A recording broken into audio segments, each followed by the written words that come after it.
벌써 17일자가 됐네요. 우리 10계명 중에서 5에서 6계명 여호와 삼마 주간을 갖고 있습니다. 삼마라고 하는 것은 샴이라고 하는 게 영어로 대열입니다. 대열, 거기라는 뜻을 갖고 있는데요. 거기, 그쪽에 계시다라는 것입니다. 우리가 하나님께서 우리 가운데 계시다라고 하는 걸 임마누엘이라고 하죠. 그래서 그쪽에 계시는 게 아니라 우리 예배 가운데 함께 하시고 우리 가운데 성령님이 함께 하신다라고 하는 의미로 여호와 삼마로 하고요. 이것이 이제 에스겔서 마지막 끝날 때 하나님의 성전에 계시는 하나님을 바라보면서 여호와 삼마, 하나님이 거기 계시다라고 했는데요.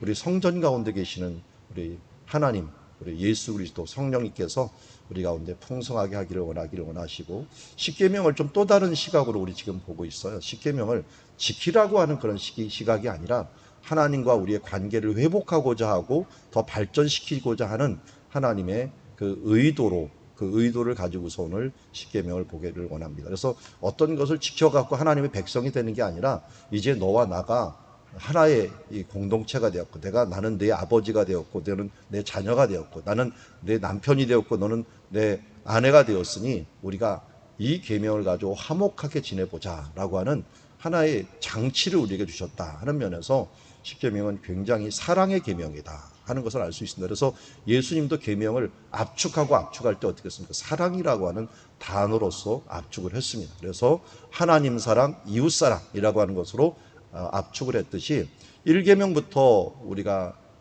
4계명까지는 하나님 사랑에 대한 부분들을 이야기했다면 5계명부터 10계명까지는 우리 사람들 간의 사랑, 이웃 사랑에 대한 부분들을 이야기했기 때문에 오늘도 우리가 보는 계명을 뭐뭐 하지 말라, 뭐뭐 하라라고 하는 것에 초점을 맞추지 마시고 하나님의 사랑이라고 하는 개념에 초점을 맞춰서 하나님의 말씀 같이 보기를 원합니다. 오늘 말씀은 너무 짧아갖고 같이 읽도록 하겠습니다. 시작. 내 부모를 공경하라. 그리하면 내 하나님 여호와가 내게 준 땅에서 내 생명이 길리라. 살인하지 말라. 두 개의 계명이지만 성경에서 이 계명은 굉장히 중요하죠. 그래서 먼저 내 부모를 공경하라.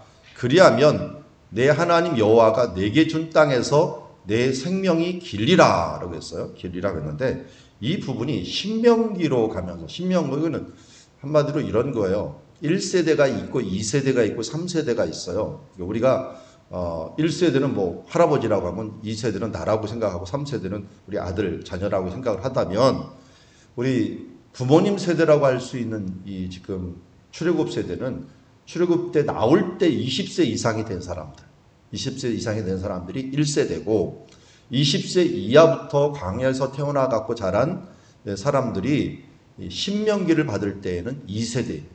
2세대. 그러니까 신명기는 40년 후에 받은 거예요. 그러니까 20살 이에 나왔던 20세 1세대가 다 죽고서 2세대가 받았고요.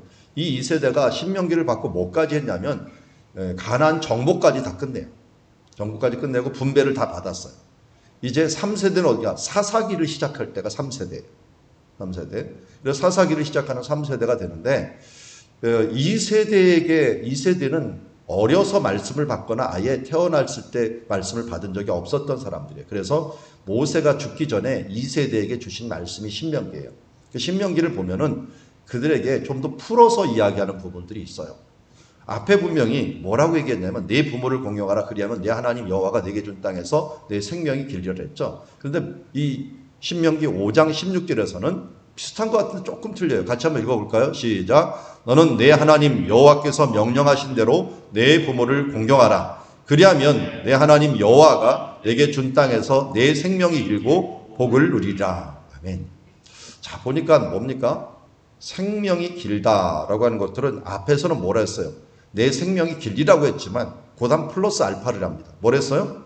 복을 누리라. 이 땅에서 효도한다고 하죠. 효도한다고 하는데 생명이 길고 복을 누리라 라고 하는 표현을 쓰고요. 에베소에서는 조금 더 이 부분들을 확대 해석을 합니다. 에베소 6장 1절에 보니까 자녀들아 주 안에서 네 부모를 순종하라. 이것이 옳으니라. 내 아버지와 어머니를 공경하라. 이것은 약속이 있는 첫 계명이니 이로써 내가 잘되고 땅에서 장수하리라. 저 위에는 복을 누리리라 하면서 나와 있죠. 복을 누리라는 걸 조금 더 구체적으로 땅에서 잘되고 라고 하는 표현을 썼어요. 잘되고. 자, 그리고 앞에도 오면은 내 부모에게 순종하라 라고 하는 말로 이 앞에 공경하라는 말로 순종하라는 말로 이야기를 하고 있는 것을 보게 됩니다. 자, 그런데 제가 원어를 보면서 좀 충격을 받은 게 하나가 있어요. 여기서 12절에서 내 부모를 공경하라 라는 단어가 카바드라고 하는 카베드, 무겁다라는 단어를 써요. 공경하다라는 말을 하달이라고 하는 단어도 있고 야레라고 하는 두려워하는 경외라고 하는 단어도 있는데 이 앞에 저는 공경하다는 번역 이 단어가 우리나라에서는 세 가지를 갖고 사용을 했더라고요. 하나님을 경외하다 할 때 두려워하다는 것들을 공경하다는 말로도 쓰고요. 또 하달이라고 하는 단어로서 하나님을 높인다, 존경해준다라고 하는 실제적으로 제일 많이 쓰는 단어가 있어요. 그런데도 여기에는 카베드라고 하는 무겁다라는 단어를 써요. 내 부모를 무겁게 여기라. 근데 이 카베드라는 단어는 크게 두 가지로 쓰여요. 크게 두 가지로. 왜냐하면 마음을 무겁게 한다라고 하는 단어를 어떨 때는 완악하게 한다라는 표현을 쓰기도. 완악하게. 자기가 스스로를 이 카베드 하면은 자기가 완악해지는 거예요. 그래서 바로에게 가장 많이 써요. 바로의 마음을 완악하게 하시니라고 얘기하고 마음이 완악해졌다라고 해요. 근데 다른 사람한테 이 카베드를 쓰게 되면은 내 마음을 그에게 두는 거예요. 무겁게 두는 거예요. 이거를 그러면 우리는 영화롭게 한다라고 하는 뜻을. 하나님께 내 마음을 무겁게 둔다, 무겁게 한다라고 하면 하나님을 영화롭게 한다는 것이고 이 영광스럽게 한다 그래서 카베드라는 게 영광이라는 단어로 굉장히 많이 사용돼요. 그래서 이게 반반이 거의 쓰여요. 반반이 쓰일 정도로 무겁다라는 표현들을 쓸 수 있지만 영광스럽게 한다라고 하는 말로 이 성경에 한 반 이상은 쓰이게 되는 것을 보게 됩니다. 그러니까 부모에게 지금 내 무게를 두라라고 하는 이 표현은 뭡니까? 부모를 영광스럽게 하라는 거예요. 영화롭게 하라는 거예요. 그래서 제가 여기다가 부모를 영광스럽게 하라는 거예요. 여러분 하나님을 이름을 거룩히 여기라고 하는 게 뭐예요? 그게 바로 먹든지 마시든지 무엇을 하든지 하나님을 영광을 위하여 하라고 하는 것과 마찬가지거든요. 하나님을 영광스럽게 하라는 것과 그 동일하게 부모를 영광스럽게 하라는 거예요. 동일하게. 그래서 계명을 두 개 얘기할 때 하나님 사랑과 이웃 사랑을 얘기하는 것처럼 하나님 이 3계명이 여호와의 이름을 망령뛸 것이 말라라고 하는 건데 이걸 바꾸면 뭐가 된다고요? 여호와의 이름을 거룩히 여기라. 여호와의 이름을 영광스럽게 여기라. 하나님을 영광스럽게 하라. 하나님을 영화롭게 하라고 하는 건데 이 4계명에 가서는 하나님을 영화롭게 하는 것을 뭘로 바꿔버리면 부모를 영화롭게 하라는 거예요. 부모를 영화롭게 하라. 그러면서 계명을 뭐까지 가게 되냐면 레위기 19장 2절에 보니까 너는 이스라엘 자손 온 회중에게 말하여 이르라. 너희는 거룩하라. 이는 나 여호와 너희 하나님이 거룩함이라 하면서 거룩하라고 이야기한 다음에 너희 각 사람은 부모를 경외하고 나의 안식일을 지키라 하면서 안식일을 지키는 일들과 부모를 또 경외하는 일을 같이 쓰면서 이것이 너희가 거룩하게 되는 방법 중에 하나다라고 하는 것입니다. 그러니까 부모를 경외하고 또 부모를 영광스럽게 하고 하는 것들이 우리가 거룩의 하나의 큰 부분을 차지한다라고 말을 하고 마가복음 7장 10절에서는 예수님이 이거를 좀 더 확대합니다. 내 부모를 공경하라 하고 또 아버지나 어머니를 모욕하는 자는 죽임을 당하리라. 실제로 모욕하는 자, 왜? 부모들이 나이가 들면서 약해지거든요. 그 약해지는 사람들을 구박하거나 때리거나 이렇게 하는 사람은 무조건 죽이라 그랬어요. 성경에서는. 이거는 죽이라고 너희는 이럴 때 사람이 아버지에게나 어머니라 말하기를 내가 드려 유익할 것이 고르반 하나님께 드림이 되었다 하기만 하면 그만이라 하면서 자기 아버지나 어머니가 다시 아무것도 하여 드리기를 허락지 아니하며 너희가 전한 전통으로 하나님 말씀을 피하였다. 이게 뭔 말이냐면 부모들이 경제 능력이 이제 나중에는 나이가 드니까 없어지잖아요. 그러니까 자식들에게 공경을 받아야 되는데 자식들이 무슨 말을 하냐면 내가 하나님께 이 고르반 하나님께 선한 양식입니다. 이 양식은 부모를 공격할 수도 있겠지만 이 하나님께 드리겠다고 서원을 했기 때문에 할 수 없이 이것을 하나님께 드려야 되는데, 고르반이 서원한 거예요. 속건제라는 뜻을 갖고 있어요.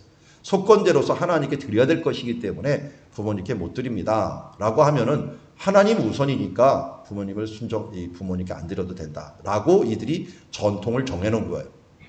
그런데 이 전통에 또 뭐까지도 정해놨냐면, 고르반 한다면서 하나님께 서원해서 드린 것을 못 드리면은 20%만 벌금으로 내면 된다. 이런 법을 또 전통에다 정해놓은 거예요. 그래서 부모한테 안 주고 20%만 벌금으로 내고 그 다음 80%를 자기가 가지면서 부모를 공경하지 않는 이런 일들이 비일비재하게 예수님 시대 때 일어난 거예요. 그러니까 예수님 거기다 말하는 거예요. 너희가 전한 전통으로 하나님의 말씀을 폐하여서 이 같은 일을 많이 행하느니라 라고 말하면서 그들을 비난하는 모습을 보게 됩니다.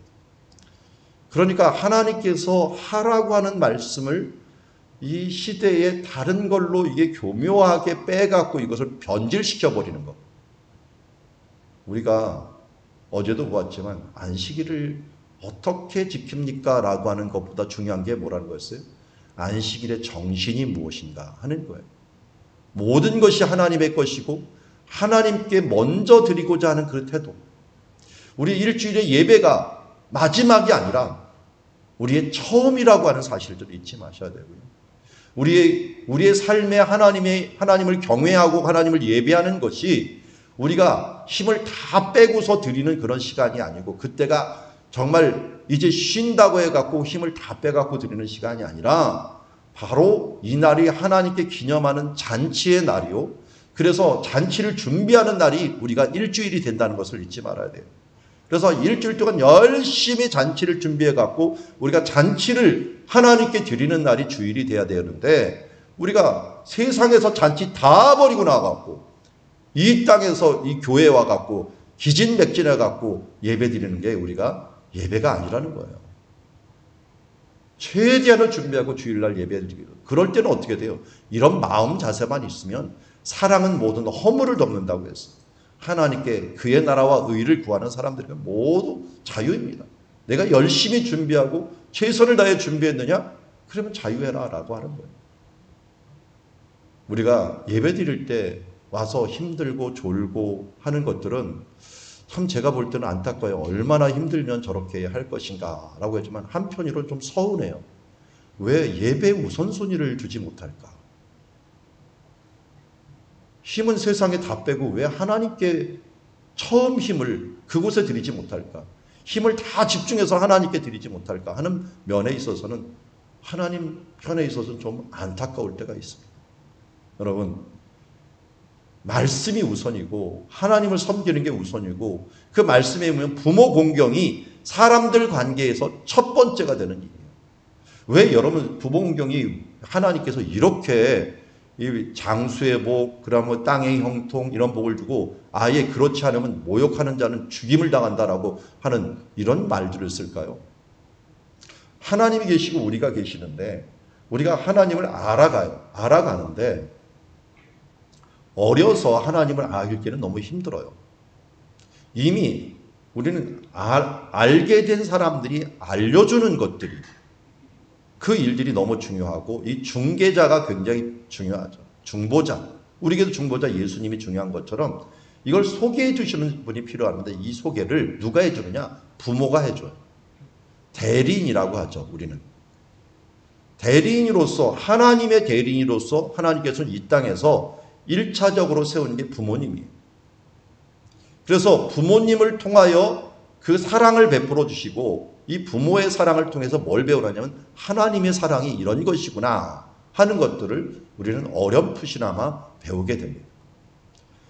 그러면 하나님 공경하는 건 어떻게 배울까요? 하나님을 경외하는 건 부모를 공경하는 것을 통하여 배우는 거예요. 그러니까 부모를 공경하지 못하는 것들은 한편으로는 뭐예요? 하나님 공경하지 못하는 것으로 나가는 것이나 마찬가지예요.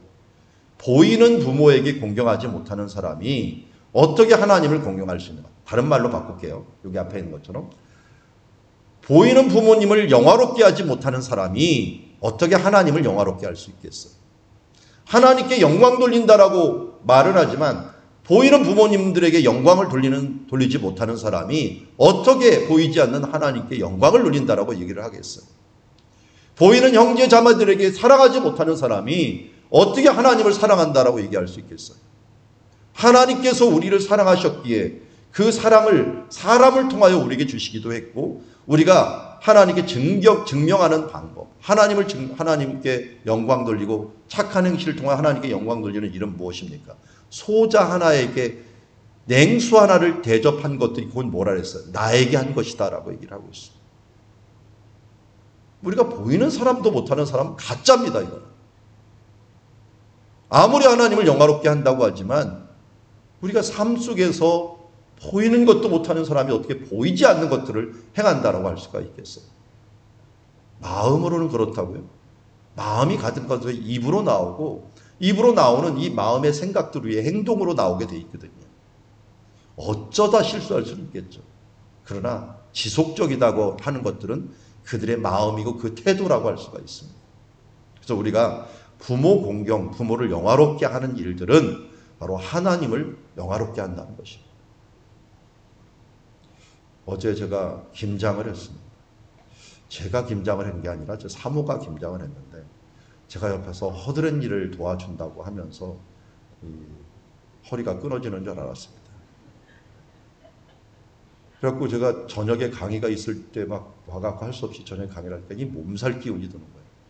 근데 저는 다 끝내지도 못하고 왔는데 제 사모는 더 하겠다고 뭐 동치미를 또 담겠다고 해갖고 막 담는 걸 보고, 야 대단하다. 저거 옆에서 저 힘을 내는 거예요.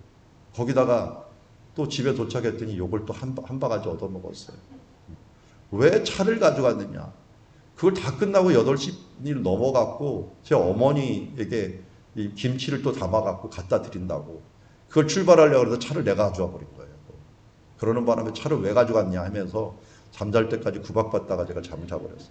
좀 억울한 게 실컷 김장 도와주다가 끝날 때는 구박받고 눈치 보면서 잠을 자고, 아 고생했습니다 하고도 주물러주고, 잠자다 말고 주물러주고, 내가 별로 줄 다 하면서 야 오늘 수고 많이 했는데 이거는 구박만 받고 끝나는구나 하는 그런 마음이 들었는데, 한편으로는 너무 감사한 게 이 어머님을 갖다 드리겠다고 이렇게 김치를 또 한 통을 담아 놓는 걸 보면 참 미안하고 또 감사한 부분들이 있었어요.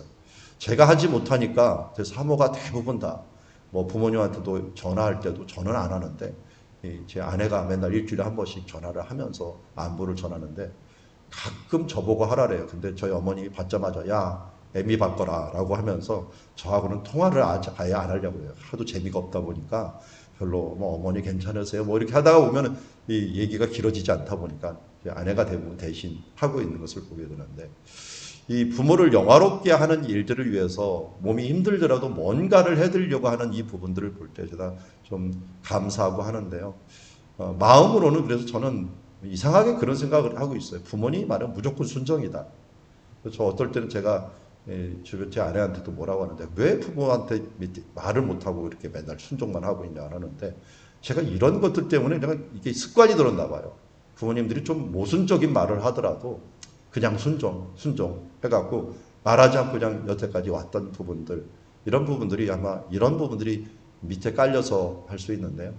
우리가 부모에게 여기 6장 1절에는 이 영화롭게 하라는 말을 구체적으로 순종하라는 말로 바꿔버렸잖아요. 하나님을, 부모를 영화롭게 하는 것들은 결국 하나님을 영화롭게 하는 것이고, 그 영화롭게 하는 방법으로 바로 순종하는 방법이에요. 이 순종을 잘하는 사람은 어떻게 된다고요?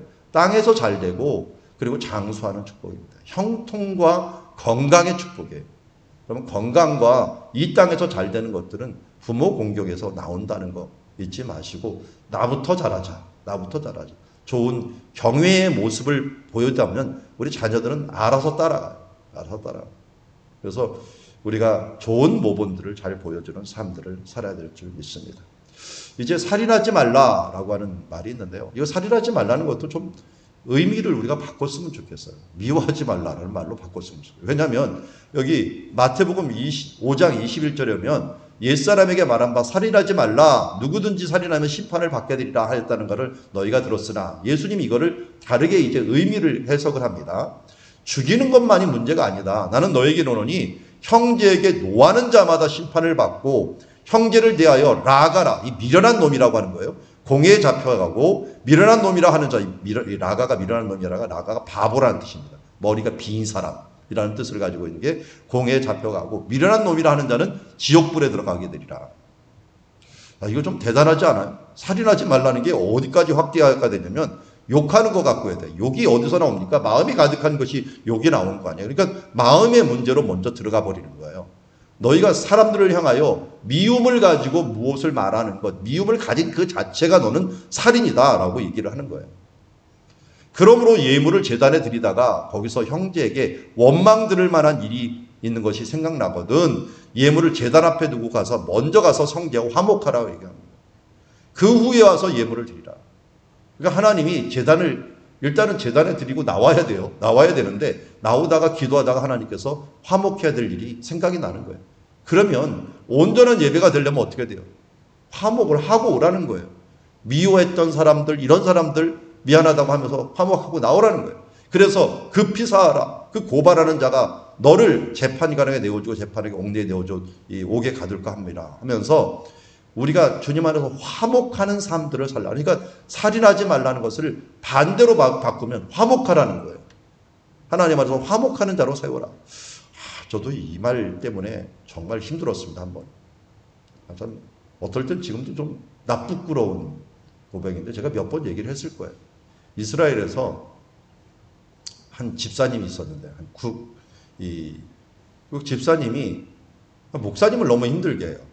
근데 저는 전도사였고, 근데 또 뭐 정의감이 있어가지고 그 집사님 너무 싫더라고요.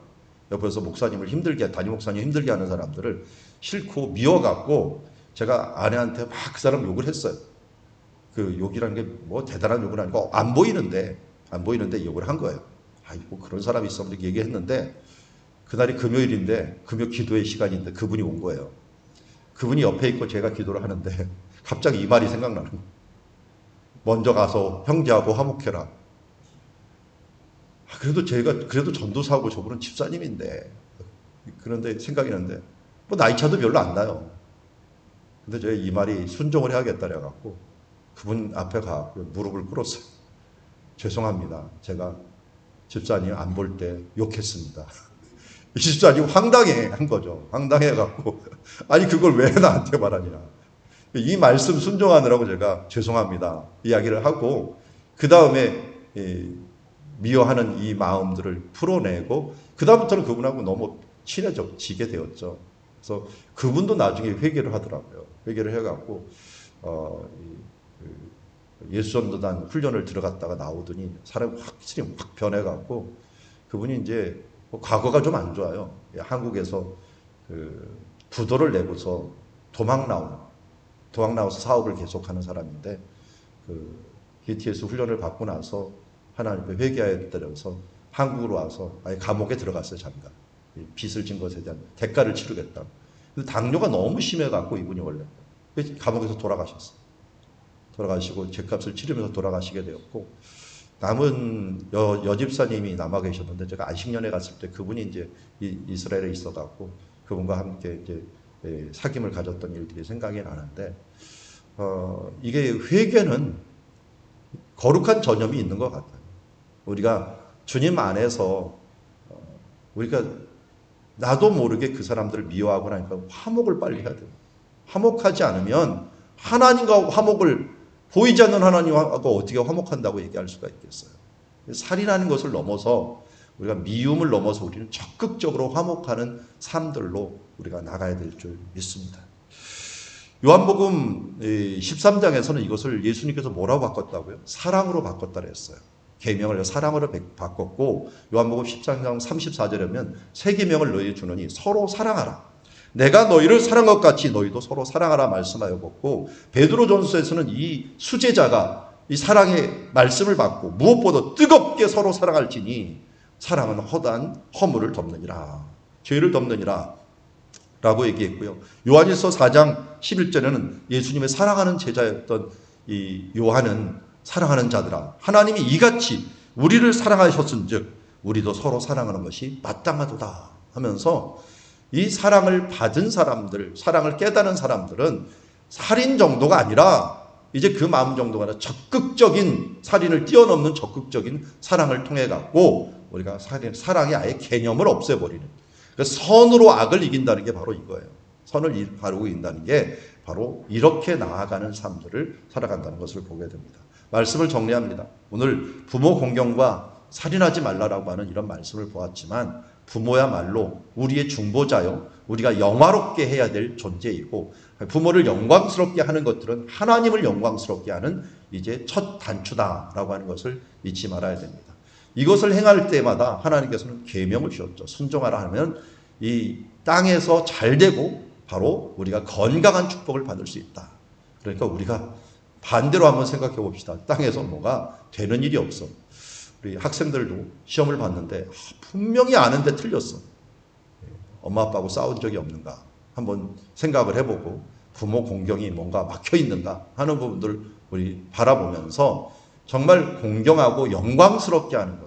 그래서 우리가 다른 거 없어요. 부모가 뭘 기뻐할 것인가에 대한 부분들을 잘하는 애들이 있더라고요. 가정에 가보면, 신방을 해 가보면 정말 부모라 오신 손님들이 뭘 좋아하는지를 아는 애들이 있더라고요. 그래서 서빙을 탁탁탁 해주는 것보다 야, 참 대단하다. 최근에도 이 어느 집을 방문했는데 그 일을 한 거지. 야, 이게 눈치가 백단이네, 이거 완전히. 이거 어찌게 이 마음을 알까 하면서 탁탁탁 해주는 애들이 있어요. 그런 애들이 뭡니까? 이거 공경을 잘하는 사람들이에요. 이런 사람들은 어떻게 돼요? 영광스럽게 함으로 땅에서 잘 되고 또 건강한 축복을 받게 된다라고 하는 것입니다. 그리고 이제 살인에 대한 부분들은 우리가 방향을 바꿔서 이 죄를 안 짓겠다는 게 아니라 의를 행하는 삶으로 우리가 살아가기 위해서 화목하자, 서로 화목하자, 서로 사랑하자라고 하는 삶으로 우리가 나아가는 주의 자녀들이 되기를 주의 이름으로 축원합니다.